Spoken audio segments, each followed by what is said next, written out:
Damas y caballeros, demos la bienvenida de nuevo a este programa a Grace Slick. Ella compuso una de las canciones más famosas de su generación en aproximadamente una hora. Luego pasó los siguientes 50 años diciendo que no era muy buena. Cantó ante multitudes enloquecidas, actuó en Woodstock y una vez planeó algo en la Casa Blanca que aún parece increíble. Y luego en la cima de su carrera simplemente se marchó y nunca regresó. Durante más de 30 años permaneció desaparecida. Soy algo tonto y feliz. Soy sarcástico y puedo ser cínico, pero como persona no soy una persona miserable. Me detengo porque no me gustan mucho los viejos en un escenario de rock. Pero ahora, a sus 86 años, Grace Slick ha dicho algo que dejó atónitos a sus fans de siempre. Es una declaración tranquila, sincera e inesperada. La chica de la familia de Leave It to Beaver, una de las figuras más inesperadas del rock estadounidense, surgió en un mundo que parecía demasiado normal. Grace Barnett Wing nació el 30 de octubre de 1939 en Highland Park, Illinois, un tranquilo suburbio a las afueras de Chicago. Su padre Ivan Wing trabajaba como banquero de inversiones y su madre Virginia había sido cantante. Más tarde la familia se mudó a Palo Alto, California. Según la propia Grace, su infancia parecía sacada de la serie Leave It to Beaver. Era refinada, correcta y cómodamente segura. Había otro detalle que hacía su historia aún más sorprendente. Grace descendía de pasajeros del Mayflower.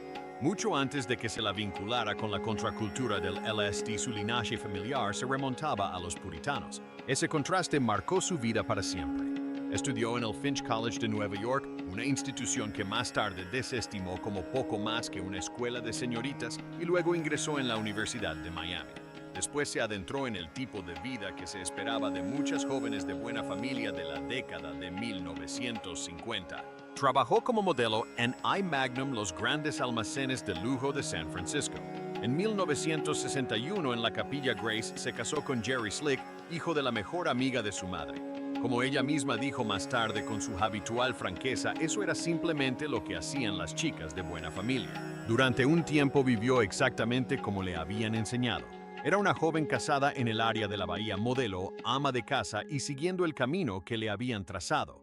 Aún así, algo en esa vida la inquietaba. El ideal de mujer en la década de 1950 prometía elegancia, rutina y aprobación. Sin embargo, para Grace resultaba opresivo. En el fondo, albergaba la silenciosa convicción de que debía haber algo más esperándola en algún lugar. Ese sentimiento la atrajo fuertemente hacia Alicia de Alicia en el País de las Maravillas.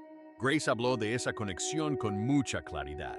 Alicia se había criado en la Inglaterra victoriana. Grace creció en los años 50 en Estados Unidos. Ambos mundos estaban llenos de reglas sobre cómo debían comportarse las mujeres. Grace recordaba cómo incluso algo tan simple como los zapatos era motivo de juicio. Una mujer debía usar tacones altos, aunque no demasiado. Se esperaba que tuviera una vida familiar idílica, una apariencia impecable y un futuro prometedor. Alice quería dejar atrás ese mundo, y Grace lo comprendía profundamente. Lo que más le importaba era que Alice no se quedara esperando a que alguien la rescatara. Siguió adelante por su cuenta. Se adentró en lo desconocido y llevó la historia consigo. Ese instinto lo dice casi todo sobre la vida que Grace Slick construiría. Nunca esperaba a que alguien más le abriera el camino. Siempre iba a cruzar la puerta por sí misma y descubrir qué había allí. Al otro lado de esa puerta estaba el rock and roll, la canción que ella escribió.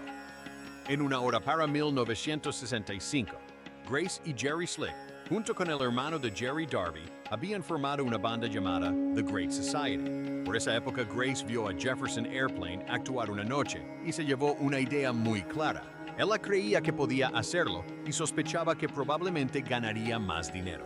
Y efectivamente tenía razón. Durante los últimos meses de 1965 y el comienzo de 1966, The Great Society grabó dos canciones que contribuirían a forjar su futuro. Una de ellas era Somebody to Love, escrita por Darby Slick. La otra era de la propia Grace. Según se cuenta, la compuso en aproximadamente una hora en un piano vertical rojo al que le faltaban varias teclas. Esa canción era White Rabbit. Su fuerza residía en la precisión con la que todos sus elementos estaban integrados.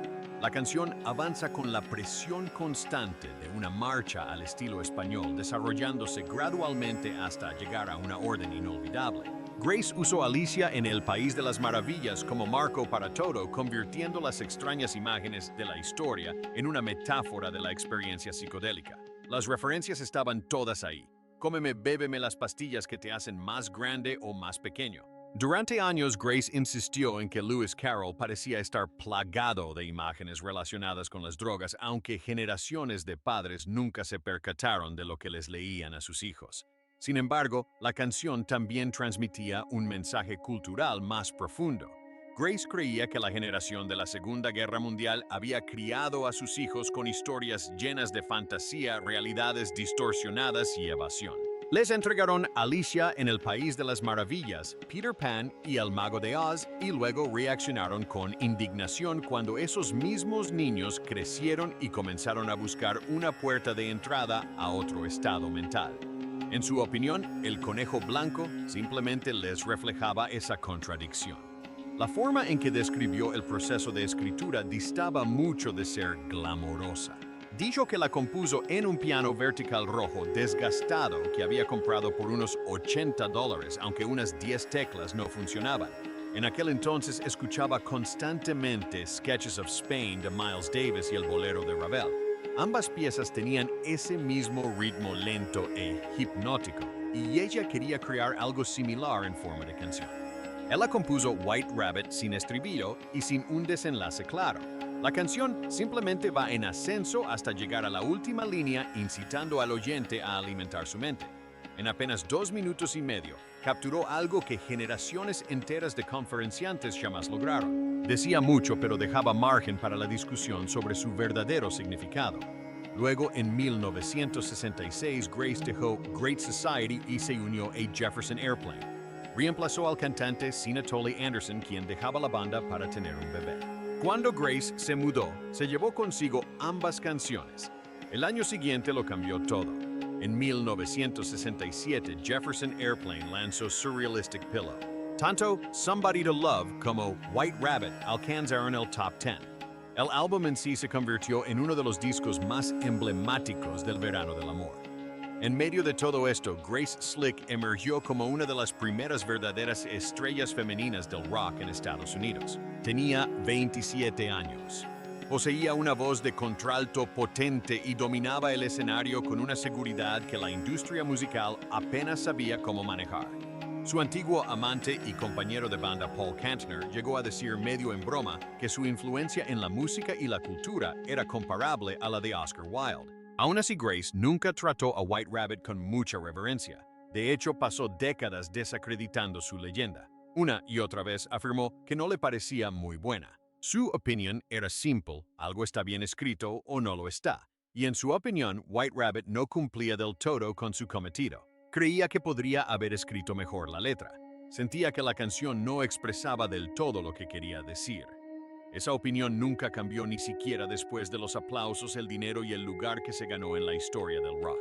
Así que la historia dio un giro inesperado. Grace Slick compuso una de las canciones más emblemáticas de su generación. En apenas una hora vio cómo la catapultaba a la fama y luego pasó los siguientes 50 años hablando de ella como si fuera una obra inacabada. Woodstock, Altamont y la conspiración contra Nixon, Grace Slick no pasó desapercibida en la década de 1960. Estuvo en el centro de muchos de los momentos más importantes de la década y los presenció desde una perspectiva más cercana que casi nadie. En Woodstock, en agosto de 1969, Jefferson Airplane finalmente subió al escenario tras una larga espera. Para cuando Grace se dirigió al público, este estaba exhausto y el sol comenzaba a salir. Los saludó con una frase que resonó más que casi todo lo que se dijo ese fin de semana. Anunció que llevaban mucho tiempo esperando este momento y que ahora estaban a punto de escuchar la música más enérgica de la mañana. La actuación les aseguró un lugar en la historia del rock. Luego llegó Altamont en diciembre de 1969. Tan solo 4 meses después, Jefferson Airplane tocó en el festival gratuito que se había concebido como la respuesta de la costa oeste a Woodstock. Esta vez el ambiente se tornó sombrío rápidamente. Los Hells Angels habían sido contratados como seguridad y, según se informó, les pagaron con cerveza. La violencia se extendió entre la multitud. Durante el concierto, el guitarrista Marty Balin fue golpeado hasta quedar inconsciente en el escenario por un Hells Angel a la vista de todos los asistentes. Las grabaciones de aquel día captan a Grace al micrófono, intentando calmar los ánimos pidiendo a la gente que se tranquilizara mientras el caos aumentaba. Nada se dio. Más tarde, durante la actuación de los Rolling Stones, un joven llamado Meredith Hunter fue apuñalado mortalmente cerca del escenario. Para muchos, Altamont marcó el fin del sueño de los años 60, y Grace Slick estuvo allí presenciándolo. En conjunto, Woodstock y Altamont narran una historia más amplia sobre la época que ella vivió. Una de ellas parecía encarnar la esperanza. El otro caso reveló lo rápido que esa esperanza podía volverse peligrosa. La mayoría de la gente se enteró de esos hechos primero a través de los periódicos y después a través de los documentales. Grace los conoció desde el propio escenario. Vivió el sueño de cerca y también presenció el daño de cerca. Esa es una de las razones por las que siempre ha hablado de los años 60 sin sentimentalismos. Vivió la realidad, no la versión edulcorada que luego se convirtió en leyenda. Luego está la historia que parece inventada hasta que te das cuenta de que la contaba con todo lujo de detalles porque según ella era cierta. En 1969, Grace Slick recibió una invitación a una merienda en la Casa Blanca.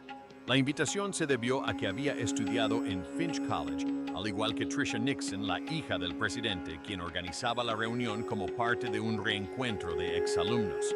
Grace decidió ir. También decidió llevar consigo a Abby Hoffman, la activista radical hippie. Es más, planeaba administrarle LSD a Richard Nixon. Lo afirmó abiertamente en numerosas ocasiones. Según su propio relato, llevaba unos 600 microgramos de ácido en polvo escondidos bajo una de sus largas uñas y tenía la intención de echarlos en el té del presidente. El plan nunca llegó a concretarse. El personal de seguridad reconoció su nombre y los detuvo a ella y a Hoffman en la puerta oro antes de que pudieran entrar.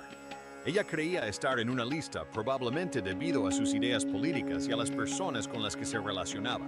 El propio Hoffman no era precisamente el tipo de invitado que pasaría desapercibido. Algunas versiones de la historia dicen que llevaba un micrófono oculto o una camiseta con la bandera. En cualquier caso, la combinación de un activista radical y una conocida estrella del rock nunca iba a encajar bien en un evento familiar de Nixon. Lo que sigue siendo sorprendente es la franqueza de todo el episodio. La vocalista de Jefferson Airplane pretendía incapacitar químicamente al presidente de los Estados Unidos durante una fiesta del té en la Casa Blanca organizada por su hija. Y lo único que la detuvo fue la seguridad en la puerta. Eso no fue un invento posterior. Esa era la verdadera ambición que describió en más de una ocasión sin suavizarla. Incluso relató el último detalle con evidente satisfacción. En aquel entonces llevaba las uñas largas y cuidadosamente arregladas, y la idea era guardar el LSD en polvo debajo de una de ellas y luego echarlo en el té de Nixon al saludarlo. Admitió que no podía asegurar si habría funcionado. Aún así, el plan era real y nunca fingió lo contrario. La oscuridad en la historia de Grace Slick era real y nunca intentó ocultarla. Durante casi 20 años vivió como una alcohólica empedernida, y ese problema la acompañó incluso en la cima de su fama. A medida que su carrera crecía, el daño también aumentaba. Hubo arrestos, hubo actuaciones caóticas, hubo noches en las que subió al escenario borracha y apenas podía funcionar. En 1978, un concierto en Alemania bajo los efectos del alcohol llevó todo al límite y contribuyó a la disolución de la banda. Después de eso dejó Jefferson Starship. Mirando hacia atrás, ha sido completamente honesta sobre esos años. Ha dicho que su comportamiento a menudo fue indefendible y que nunca le ha pedido a nadie que lo justifique. Una anécdota de la época de Starship refleja ese caos mejor que casi cualquier otra cosa. Involucraba una escopeta, un enfrentamiento con la policía en su casa y una escena que podría haber acabado con la carrera de la mayoría de las personas en el acto. Sin embargo, cuando Grace contó la historia más tarde, lo hizo sin autocompasión. También ha hablado abiertamente sobre accidentes automovilísticos, presentarse a cantar cuando apenas podía mantenerse en pie y ser extremadamente difícil de tratar. Lo que hace que su versión de los hechos sea tan impactante es su franqueza. No convierte el problema con la bebida en una gran lección. Ella no lo presenta como un pasaje significativo que la haya hecho más sabia. Lo describe de una manera mucho más sencilla, era una forma insensata de vivir. Se prolongó demasiado y finalmente terminó. Su vida personal también estuvo marcada por la misma turbulencia. Se divorció de Jerry Slick en 1971. Ese mismo año tuvo una hija, China Kantner, con Paul Kantner. Antes del parto, cuando alguien le preguntó cómo pensaba llamar a la bebé, Grace bromeó diciendo que debería elegir Dios con minúscula para que la niña no creciera con demasiado ego.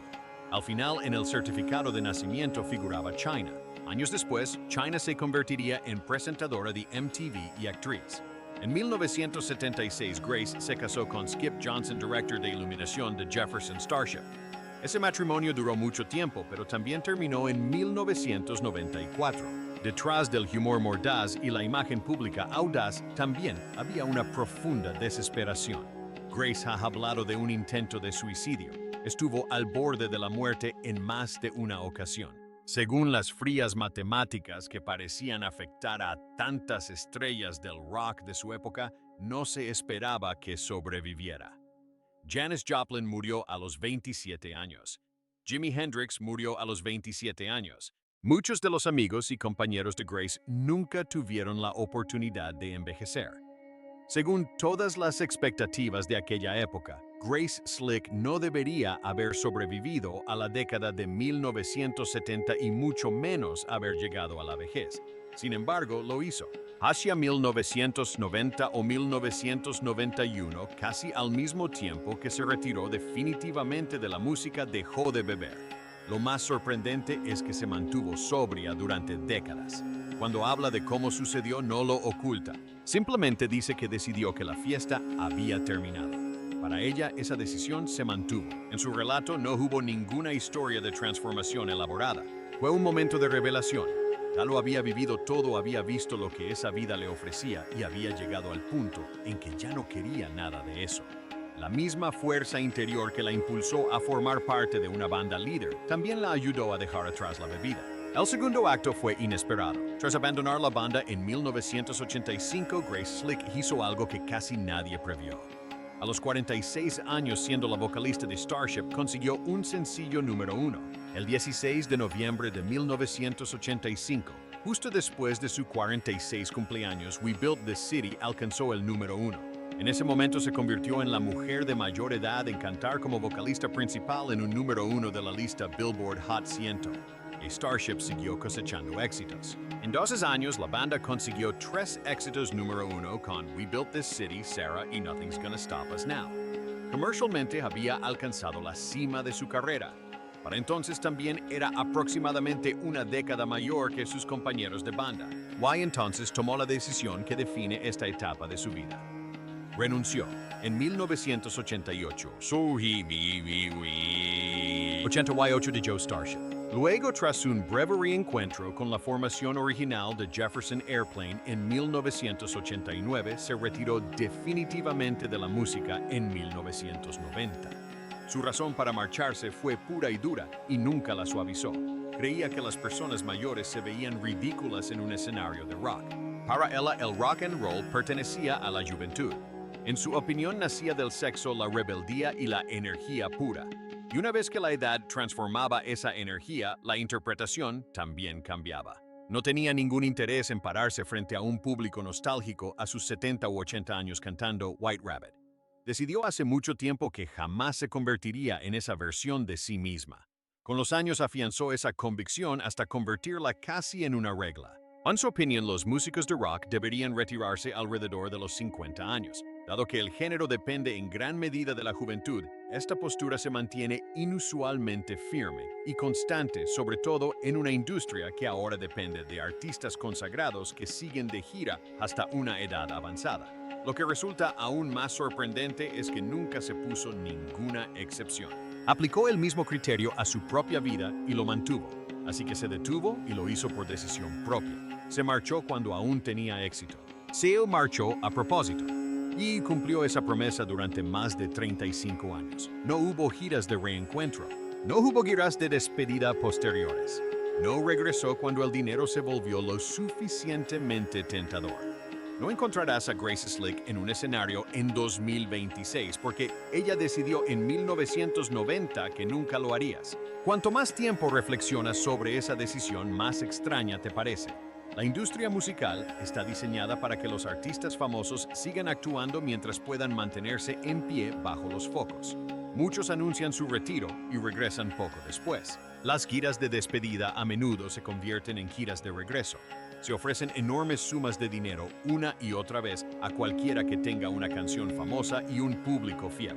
Grace Slick rechazó todo eso. Dejó atrás una maquinaria que con gusto le habría pagado millones por seguir cantando una canción que ni siquiera le gustaba. Y nunca regresó. Luego, en 1993, la casa de Grace Slick en el condado de Marin se incendió. Según los informes, el incendio fue provocado por un equipo de trabajadores viales que laboraban en las cercanías. Destruyó la mayoría de sus pertenencias, incluyendo gran parte de sus recuerdos musicales. En cuestión de horas, décadas de vida se esfumaron. Por esa misma época, su segundo matrimonio también se estaba desmoronando, así que se mudó al sur a Malibú. Luego, para superar el trauma de ese periodo, tomó un pincel. Lo que empezó como terapia se convirtió poco a poco en la segunda mitad de su vida. Grace Slick así llevaría ya casi 3 décadas dedicada a las artes visuales profesionales. A estas alturas, esa etapa ha durado más que su carrera musical. Su trayectoria como pintora abarca desde mediados de la década de 1990 hasta la actualidad. Su obra se ha expuesto en galerías de todo Estados Unidos, incluyendo la Wentworth Gallery y la San Francisco Art Exchange. También ha aparecido en subastas donde serigrafías y litografías firmadas se han vendido en ediciones de 300 y 500 ejemplares. Algunas de esas obras incluso incluyen fragmentos de la misma canción que según ella no le gusta. Los temas que pinta revelan mucho sobre su personalidad. Una y otra vez vuelve a Alicia en el País de las Maravillas. Ante todo regresa al conejo blanco, la figura que se convirtió en su avatar de toda la vida. En ocasiones ha reinventado a ese conejo como Rescue Rabbit, un personaje con capa que utiliza para apoyar causas como la legalización de la marihuana y los derechos de los animales. También pinta retratos de los fallecidos como Janis Joplin, Jimi Hendrix y Jerry García. Pinta a los amigos y compañeros que no tuvieron la oportunidad de vivir las décadas adicionales que ella disfrutó. Esto le confiere a la obra una sutil carga emocional. Grace Slick sobrevivió, pero muchos otros no. Así que cada vez que pinta a Janis o a Jimmy, alguna parte de ese cuadro refleja la simple realidad de la supervivencia. Aún así, Grace se muestra sorprendentemente sencilla respecto al arte en sí.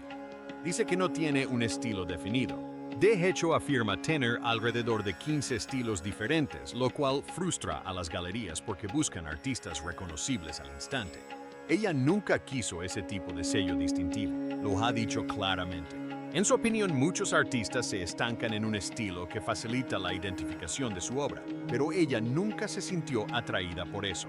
Prefería el movimiento, prefería la variedad. Y a veces admite con humor su agente simplemente quiere más conejos blancos, así que pinta más conejos blancos. Trabaja con diferentes técnicas, aunque se la asocia especialmente con el raspado y la serigrafía, obras vibrantes a menudo llenas de color y con un toque ligeramente surrealista. Su sentido del color puede surgir de casi cualquier parte. Ha comentado que puede estar viendo la televisión, ver una playa en un anuncio, fijarse en los tonos tostados y azules y decidir usar esos colores en un cuadro. El color puede empezar con la arena y el mar y terminar en el pelaje del conejo blanco. Para ella la inspiración no es sagrada ni dramática. Puede llegar durante una pausa publicitaria. Habla de su proceso con la misma sencillez y naturalidad. Ella ha descrito cómo coloca un cuadro sin terminar frente al televisor, ve la televisión, levanta la vista hacia el lienzo y poco a poco se da cuenta de que falla en él. Ese es el proceso. Sigue observando hasta que encuentra la respuesta. No hay una gran mitología a su alrededor, ni un misticismo profundo, solo atención, paciencia y la voluntad de seguir trabajando hasta que la imagen se asiente. También hay algo sutilmente conmovedor en la vida que construyó a través de la pintura. Durante años, Grace Slick fue conocida por tener una de las voces más potentes del rock estadounidense, una contralto que según Paul Kantner podía derribar pájaros del cielo. Sin embargo, durante la segunda mitad de su vida, eligió una forma de arte completamente silenciosa. La verdadera Grace Slick, de 86 años, vive en Malibu y pinta a diario. Lleva décadas sobria. Sigue un estilo de vida casi vegano, aunque ha admitido sin reparos que no duda en comerse un pastel de chocolate si tiene buena pinta. No hace ejercicio. Ella no se toma muy en serio las dietas. Le parece absurda la obsesión de las celebridades por lucir siempre jóvenes. No le interesa fingir que no envejece. Se siente satisfecha de aparentar 86 años porque en efecto es lo que es. Su franqueza al hablar de su propia mente es la misma. Ha dicho que su memoria es, en sus propias palabras, un desastre y que siempre lo ha sido. Dice que ni siquiera recuerda con precisión la letra de su canción más famosa a menos que la busque. Puede pintar el conejo blanco con facilidad, pero no puede cantar White Rabbit de memoria. De alguna manera, ese detalle le resulta totalmente acertado. Su visión del dinero es incluso más radical que su música en sus inicios. Ha criticado la cultura del derecho adquirido y el consumo impulsado por la deuda, y a menudo se presenta a sí misma como ejemplo. En su opinión, nadie debería pretender poseer cosas que no puede permitirse. Ha bromeado diciendo que le gustaría tener un helicóptero, pero como no puede permitírselo, simplemente no se compra uno. Compró su Ford híbrido al contado. Así, la llamada reina del Acid House se convirtió en una mujer que paga en efectivo un híbrido práctico y anima a los jóvenes a vivir de acuerdo a sus posibilidades. No es un detalle que se convierta en leyenda, pero sí revela algo real sobre la persona en la que se convirtió. Además, ha sido generosa con el dinero que ganó. Las ganancias de su arte se han destinado a causas medioambientales y de defensa de los derechos de los animales. Ha utilizado su personaje de conejo rescatado como símbolo de defensa en campañas relacionadas con el bienestar animal y la legalización de la marihuana. Su patrimonio neto se estima en unos $20 millones acumulados a través de regalías, créditos como compositora y 3 décadas dedicadas a la pintura. Gracias a ello, nunca necesitó volver a las giras para mantener su estabilidad financiera. Esa libertad contribuyó a que su jubilación fuera definitiva. Al mismo tiempo, su ingenio se ha mantenido intacto. Quienes la entrevistan a los 85 y 86 años suelen coincidir en lo mismo. Sigue siendo ella misma. Es divertida, descarada, tiene opiniones firmes y no le interesa en absoluto complacer a los demás. La mujer que ayudó a escribir uno de los grandes himnos de la contracultura y que luego lo descartó como un borrador flojo, se niega a desempeñar el papel que el mundo le asigne. En una entrevista reciente, al preguntarle sobre las estrellas del pop modernas con las que a veces la comparan, respondió con la misma despreocupación que la ha caracterizado durante décadas. Ha pasado 60 años sin que nada la perturbe, y eso no ha cambiado con la edad. También ha dejado claro que no echa de menos su vida anterior. No echa de menos el escenario. No echa de menos la fama. No echa de menos los aplausos. Una vez dijo que los aplausos son interesantes, pero que ella es un monstruo con o sin ellos. Es decir, que su autoestima nunca se basó en la opinión del público. Ese tipo de honestidad es rara en cualquier artista y aún más en alguien que lo dice de verdad. Esto también ayuda a explicar cómo se marchó en 1990 y nunca miró atrás. Su vida nunca dependió de la aprobación de los demás, por lo que perderla no le afectó demasiado. Sus honores permanecen intactos. En 1996 ingresó al Salón de la Fama del Rock and Roll como miembro de Jefferson Airplane. También ha recibido el premio a la trayectoria de la Academia de la Grabación y múltiples nominaciones a los premios Grammy. No necesita un regreso para confirmar nada de eso. Ella ya ha tenido una carrera, sobrevivió al colapso, construyó una segunda vida y cumplió su palabra. Esto último quizás sea lo más excepcional de todo.